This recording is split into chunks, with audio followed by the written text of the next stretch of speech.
So Aggro.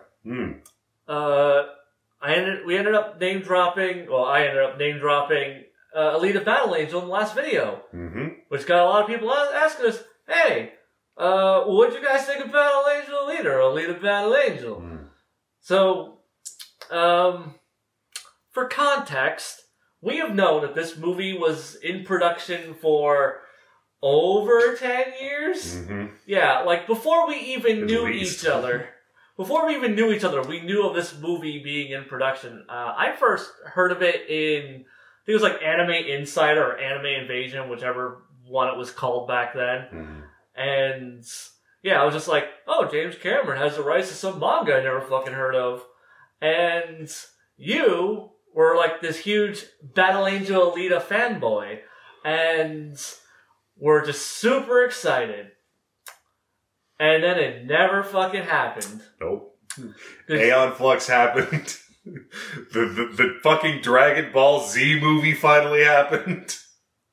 Yeah. Hey, Dragon Ball Evolution. God.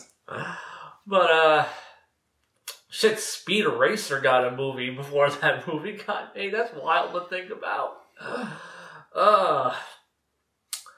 But yeah, for those that don't know the history of that, basically James Cameron was like, Guillermo del Toro introduced James Cameron to this manga, and he was just like, holy shit, this manga's amazing. I want to make this shit into a movie. So he buys the rights. He has had the rights since like 2001 or some shit. And he was just like, well, we don't have the technology yet to make this movie, but one day we will. And when we do, I'm going to make this fucking movie. So basically testing waters with new technology, he makes Avatar. I remember it was like, okay, I'm going to use the success of the tech from Avatar to make Battle Angel. I super promised this time. Yeah. Oh wait, no, I'm going to go make 8 more Avatar movies. Yeah. Like, it was like, I'm going to make an Avatar sequel. So after the Avatar sequel, then I'm going to do Battle Angel Alita. And then it was just, oh well shit, now I'm doing 4 Avatar films. So he got so wrapped up in making these fucking movies that, honestly, I don't think anybody actually gives a shit about anymore. Like I'm pretty sure even people who are like, OMG, Avatar was the best movie ever, do not give a shit anymore. Like, shit, I remember, like, what was it, being super hyped for Sin City 2. And by the time it came out, I just stopped giving a shit. And I feel like a lot of people are in that boat with those movies. But yeah, so he just gave it to Robert Rodriguez just because Robert Rodriguez gets shit done. Like, I remember, like, fucking Predators was announced, and then a year later we had a fucking Predators movie. It's like, whoa, what the fuck? Right. So, yeah. So it was actually happening, and we didn't believe it. I didn't fucking believe it. I was in the theater like, no, this is a new Cloverfield movie. They're fucking lying. So, we see the trailers, it's actually happening. I'm like, yo, this movie looks dope. And you're like, they changed this from the manga, they changed this from the manga, they changed this from the... Everyone else is like bitching about big CGI eyes. I never had a problem with them, did you? I mean, like when the first trailer came out, I'm like, oh god, that's weird. Yeah. The CGI clearly wasn't quite done yet, because like in the movie, it's nowhere either it's not anywhere near as jarring as the first trailer, or we have just become desensitized to it being kind of weird. Yeah, like it didn't bother me the entire time. Like, because a lot of people are like, oh, like, why are her eyes big? It's like, because she's a fucking android. It's supposed to be this uncanny valley thing to give her an inhuman quality to her look. I think it worked really well. I think she's still like super adorable, big ol' ass anime eyes. It worked really well. But yeah, no, this is a rare situation where we saw a movie and we disagreed on it, but I enjoyed it, and you're the pedantic dickhead who's going, so why don't you at the camera so that way people understand your grievances with this movie. Okay, so when I start saying things like, oh, but this thing in the movie was different from how it was in the manga. I need it to be understood that that's, by itself, not the kind of thing I have a huge problem with. I have a huge problem with the entire tone and theming of this movie having nothing to do with that fucking manga. Now, I hear a lot of the things that are just, like, factually different. They lifted straight from that OVA that I honestly haven't seen since I rented it from Blockbuster on VHS. Right. Yeah, like the blonde, or no, Jennifer Connelly's character is ripped straight from it. I think, I always forget the goddamn actor's name, Cottonmouth. From, yeah. I should really learn that guy's name, because that guy's fucking awesome. Like, that guy brings, like, when that guy, like, just does a role, he fucking brings it. And he definitely brings it here. But yeah, I know he's in the OVA. I don't know if he's from the... Oh, yeah, no, Vector. That was... The first trailer comes out, and I'm like, I don't know about something. And then I see him doing Vector. I'm like, oh, fuck, that's real good. Yeah. You got Doc Ito as Dyson Ito instead of Daisuke. Which I think works because, honestly, if you look at the manga, that motherfucker looks way more like Egon than he does any Japanese man. Than any fucking Japanese man in history. So renaming him Dyson and having him played by Christoph Waltz. Christoph Waltz was honestly inspired casting because it's less like... He doesn't look like Ito does in the manga, but if you're going to get a guy who seems really harmless and kind of sweet but is actually really fucking violent and hardcore, you get Christoph fucking Waltz. Yeah, like, I mean... That motherfucker made Nazi charming. Like, at some point, like, you just, like, you know, you watch Inglourious Basterds, and you're just like, wow, that guy he has so much charisma. And then he says something about exterminating Jews, you go, right, Nazi, bad. That is a bad band. Bad. Except in, like, 2018/19, where now we're condoning it? Thanks, Trump, you fucker. But yeah, like I said, inspired fucking casting.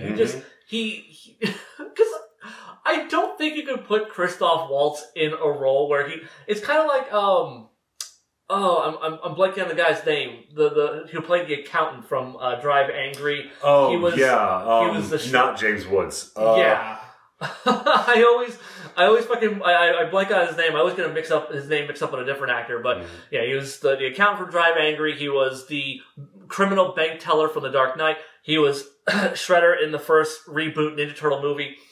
That guy is also another guy where, like, you put him in a fucking role and he just fucking owns it. I don't give a shit. I will fucking defend that casting of Shredder from now till the day I goddamn die, and I'm really pissed off that angry Ninja Turtle fans were like, they whitewashed him, and so the studio got cold feet, and then they just shoved some random Korean guy to play him.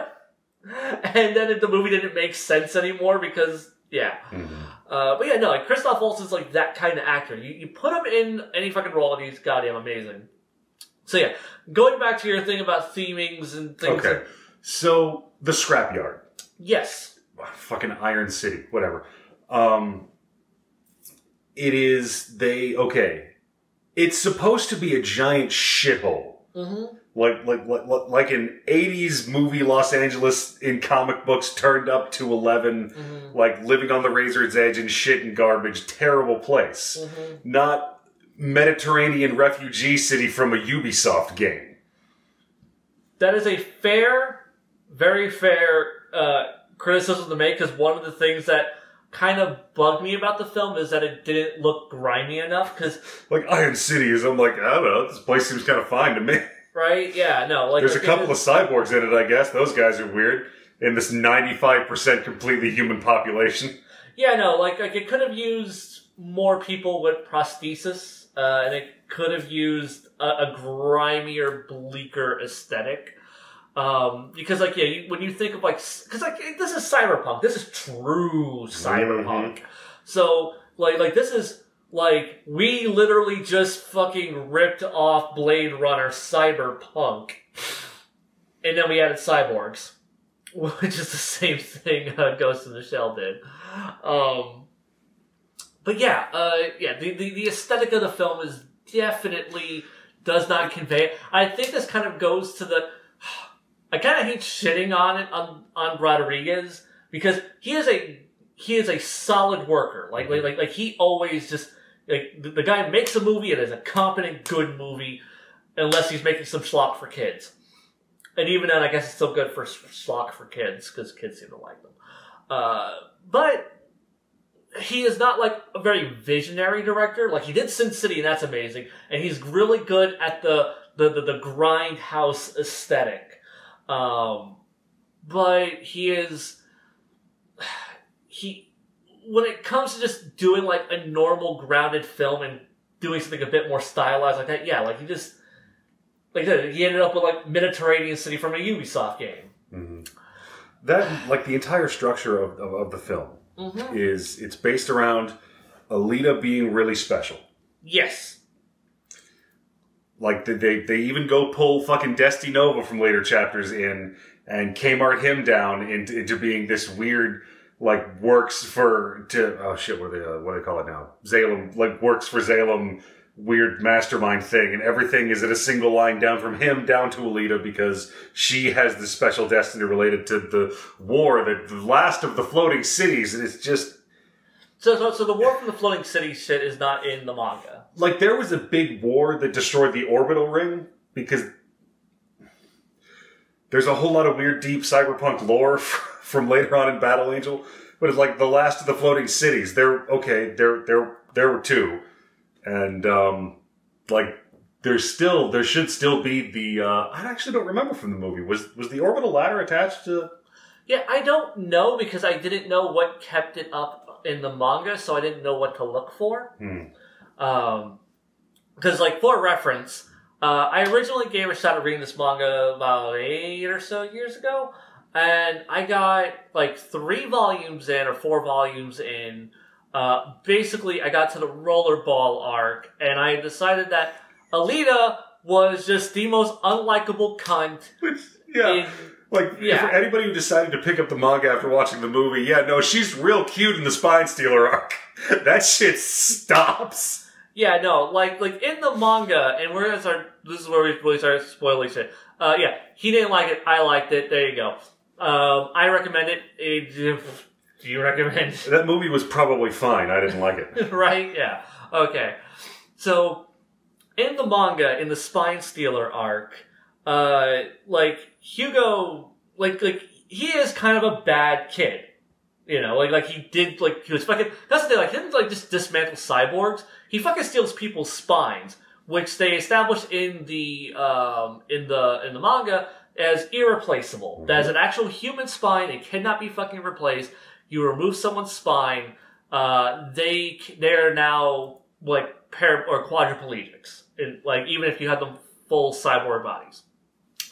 So he does that, and he has a warrant out for him, and basically Alita interferes with another bounty hunter trying to get the bounty on Hugo, or Yugo, I guess in the manga, and she intervenes and ends up just fucking killing this goddamn bounty hunter remorselessly.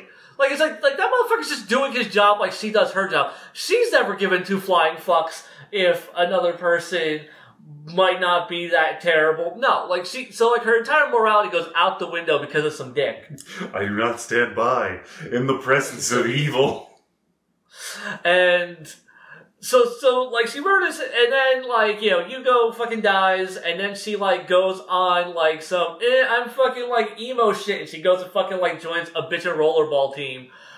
And that's when, Ito is, trying to find her, and she's a total fucking bitch to Ito, for no fucking reason, and she's just, she's already become, this unlikable character. She feels completely justified in her fucking actions. She never pays, any kind of comeuppance for her shitty fucking behavior. And she is left to believe that her shitty fucking behavior is perfectly fucking acceptable.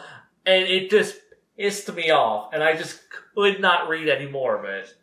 All the way to the end of that arc. Oh, God. All right, I'll fucking read it. Gotta get to the Toon Dark, man. Is the Toon arc lead into the Synchro arc?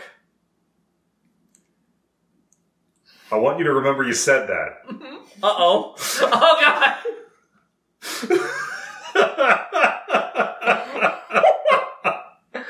Do we get cyborgs on motorcycles? Yes! Okay. So in the movie they make Alita a far more likable character because Hugo isn't like stealing spines; he's stealing parts off of Cyborg. He's stripping. He's the worst part of this movie. He is, and like I don't know if it's the actor or the role he's given with. Yeah, like that kid is out of his depth. Too much of this movie is about him. You know what? Yeah, I think I am going to kind of have to place it on the actor for this because everyone else is fine. Like, Rosa Salazar, like, she is great. Like, whether she is accurately portraying Alita aside, the character she is playing in this movie, she fucking nails. Like, she's saying all this kind of saccharine, sappy bullshit, and she sells it really well. Very much. And it's fucking believable coming from her. But yeah, like, the kid is just... Yeah, he is just very flat in comparison. In comparison there, especially when you have, like, the rest of the characters are fucking Christoph Waltz and goddamn Cottonmouth and Jennifer Connelly. And, yeah, it's just... Yeah, that kid really is just out of his depth. Like, he was given way too good of material, and he is just not the actor for it. And I feel like that's like from what I've seen, that is like the consistent criticism. I'm like, oh come on, let's not be that hard. I'm like, no, because nobody else in that movie feels off. It is just him. He is just he's a good few notches below everybody else. And as you said, yeah, like a lot of the movie is about him and his relationship with Alita. I do think the relationship's cute. It's cute. One of the things that I disliked in the trailer that I was just like, made me roll my fucking eyes, is just like, I'll give you my heart. And then it's like, oh no, her heart's actually worth like a fuck ton of money. And she's like, no, I'll get a replacement heart. We're going to sell this. So it's kind of like this literal thing, but a metaphorical thing. And it's really cute. And I liked it. And then she also, fucking like, ties Hugo, or she has like Hugo's head like attached to her fucking heart as a generator, keeps him alive. And I'm like, oh, that's a really cool fucking idea too. Good job. Mm-hmm. I also like how she gets her fucking, like... Because they do that whole thing of bounty hunter tries to fuck with Alita thing, but it's like he's very clearly antagonistic towards her, and he, tries to, steal the Hugo head from her, and she's like, oh, you're trying to steal my bounty. It's like, oh, well... And then takes his fucking face off, and it's dope. Yep. That was really fucking well done. Because, like, the way they take a whole bunch of unrelated plot points from the manga. Yeah, they just grabbed that and crushed it into this movie. Yeah, and they did that pretty well. Yeah, no, for like, because that's the thing, like, when you're adapting manga, is you have to, because like usually manga is like, especially early chapters, it's just like standalone story, standalone story, standalone story, and you don't really get the overarching stuff until like a few storylines in. That's kind of why Rurouni Kenshin didn't really work as a movie. Actually, I take that back. Like it's oddly enough, the more episodic adventures worked alright as a movie, and then the ones that was like the Kyoto arc, and then that shit to bed. You need to watch this. But there's some great fucking fights. There's some pretty shitty movie in between all those fights. Absolutely, what I'm down for. But yeah, so you get like that. In Alita, though, the way they just like kind of intertwine like all these arcs and like the way they introduce characters and then just give everyone a role, and it's just that they weave them in and out of these kind of unrelated storylines, but then make them all relate to each other. Done really goddamn well, like way better than I would have realized, especially because I was going back and rereading those chapters, and I'm like, oh, I do find it kind of weird that the stuff that she does to her face in the book, it's like some fucking liquid like from underground, and she just kind of does it as like some war paint shit. And in the fucking movie, it's fucking dog blood because they just fucking murdered a little Pomeranian. It's just like shit, dude. But like it's a PG-13 movie, so you couldn't actually show the dog getting murdered. So you just kind of had the burp, and then her just kind of doing that to a puddle, where in the OVA, which is where that comes from, she, you actually see the dog get fucking murdered and then her do that. So I don't know why they pulled that from the OVA when they could have just done what was in the manga. Yeah, and it's weird too, because they don't keep everything like from the OVA, because there's a lot of things that are still from the manga that it keeps also. Mm-hmm. So it's an interesting mix of this OVA and the manga, and then just kind of tweaks to Alita's character that you despised and made her very likable to me. Oh no, her character in itself was mostly fine. It was the story formed around her character. Oh, like I guess she's kind of the special. I'm like, oh, you underestimated who I am. The fuck does that even mean? Well, she has Panzer Coons. Not one Hertz Aeon in that whole fucking movie. One of the things I've actually heard other people criticize this movie for is some of the rollerball sequences were gratuitous and they went on too long, and I'm like, those are the best part of that whole fucking movie. Oh my god, it's poetry, it's perfect. Yeah, no, it fucking rules. Like, I love, that whole fucking, because the rollerball, they once again, they fucking, pulling stuff from later in the manga. Because we were, watching these trailers and going, how the this movie's gonna be an overbloated clusterfuck. And it isn't. It definitely feels its length, but it doesn't feel like it's just dragging its ass. It doesn't feel like it's really rushed. I've heard people say it feels rushed. I felt like each scene had enough time to breathe and work. That thing in the movie where they're the rollerball champion gets to go up to Zeon. Mm-hmm. I kept expecting them to be like, aha, wait, no, that's also not true, but I guess it is true in the universe? Because they don't address it, and I don't know why that would be. Okay, so after the rollerball arc, does she try to go up to Zalem? That happens way later. Okay. Yeah. So do you think that they might skip some arcs, or maybe recondense some arcs into her going into Zalem, or? If fucking Desti Nova is in Zalem puppet mastering this shit, I have no idea what the fuck they're gonna do from here. Yeah. Because that makes zero goddamn sense. Okay, so that character is very different in the manga. Mm-hmm. Huh. Okay, because I thought that, yeah, because, it clearly you could tell that, they have, big future plans for, hopes of sequels, because they got goddamn Edward Norton to play him for, 5 seconds of screen time. I want to talk about future plans. Okay. Here's my biggest pedantic, that's not the way it was in the manga thing, for the whole movie. Because it's the weirdest choice they made, and the dumbest. Mm-hmm. The Damascus Blade. Okay. Why? Why is the Damascus Blade so weird legendary artifact that Zapan has for no fucking reason? Well, what is it in the manga? It's her goddamn badass 3-foot butterfly sword. Wait, doesn't she kind of nunchuck those around her? Uh-huh. Oh, shit! Yeah.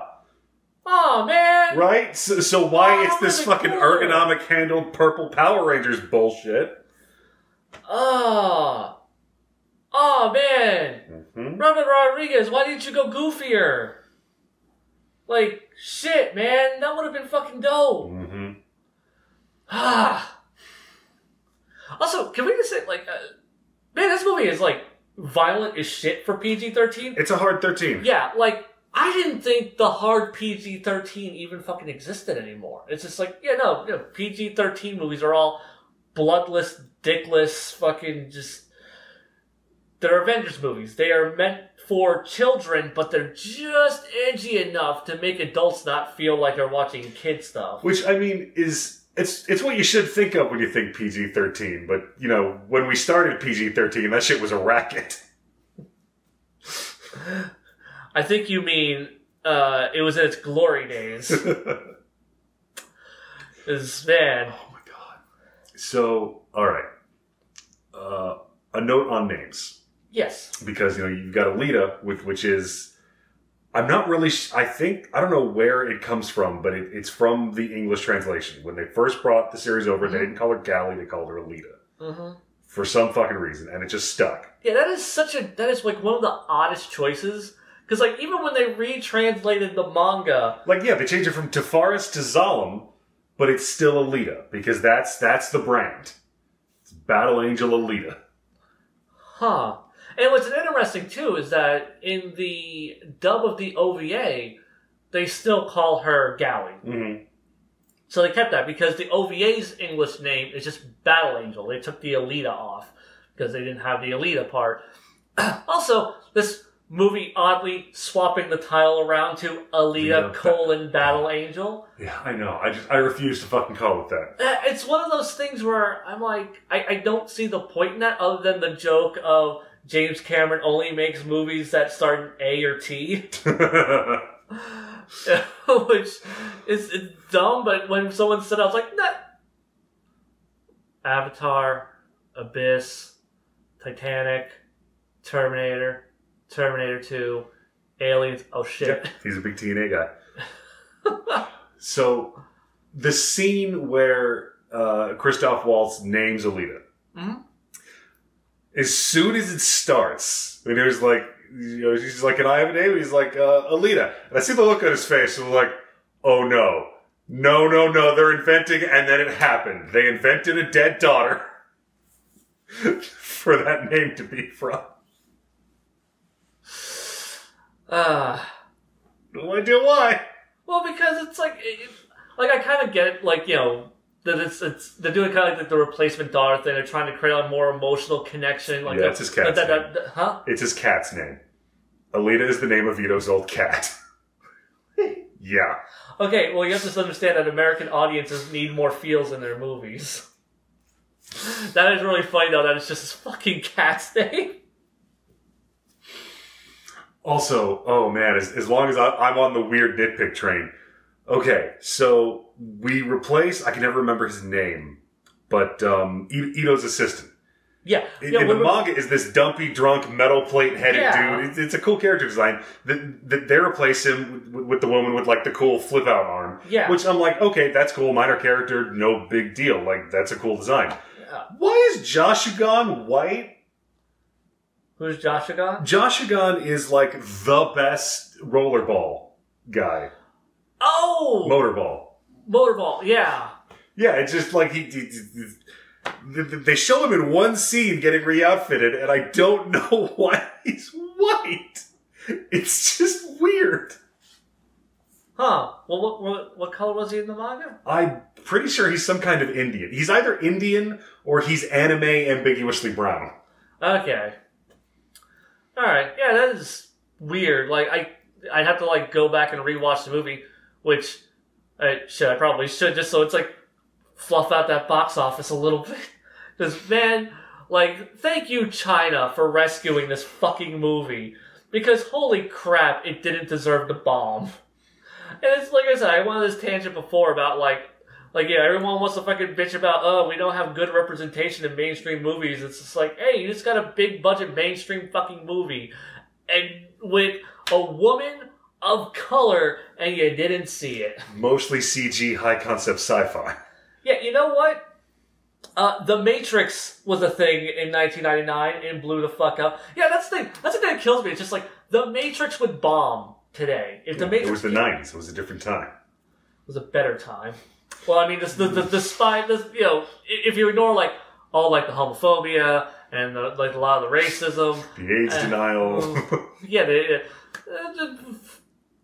maybe that wrapped up in the 80s. So it was like after the AIDS denial, before 9/11, that brief cold name. The Rwandan genocide. Where the worst thing our president did was get his dick sucked by his secretary. I'm just saying, man, if we had, like, Bill in office again in, like, 2018, I think shit would be a lot chiller.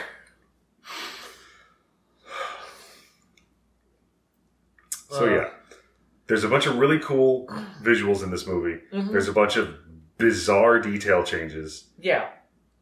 And I'm sure it's probably a great film, but I am a hard fucking fan of my cyberpunk and the themes in it, and this movie was not that. That's fair enough. Yeah, Because I mean, like, I kind of had like a similar issue. What was it with Francis Ford Coppola's Bram Stoker's Dracula? Yeah, I know. Because like just read the book. I'm like, oh, what's the most faithful version of that? Oh, Bram Stoker's Dracula. Okay, yeah. I mean, it's got the guy's fucking name in it. And I hear Francis Ford Coppola is a great fucking director. And I'm like, man, this movie is really weird. Oh wow, this movie just butchered Mina Harker's character to fucking death. Holy fuck. And just, like, the probably most important character in that entire fucking book. And it just butchered her and made her the worst fucking thing ever. And I'm like, wow, you kept 95% of the plot details of the book, and then the 5% you changed is, like, the key character of it. You piece of shit. So, I mean, I can totally get behind, like, yeah, no, like, it was really faithful, it's probably a perfectly fine, functional movie, but man, fuck you for changing this thing that I really liked about it. Mm-hmm.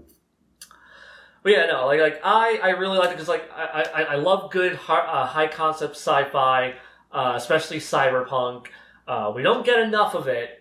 Honestly, I can't be too surprised that it fucking bombed, just because it's, like, sci-fi just doesn't seem to click with people anymore. I don't know.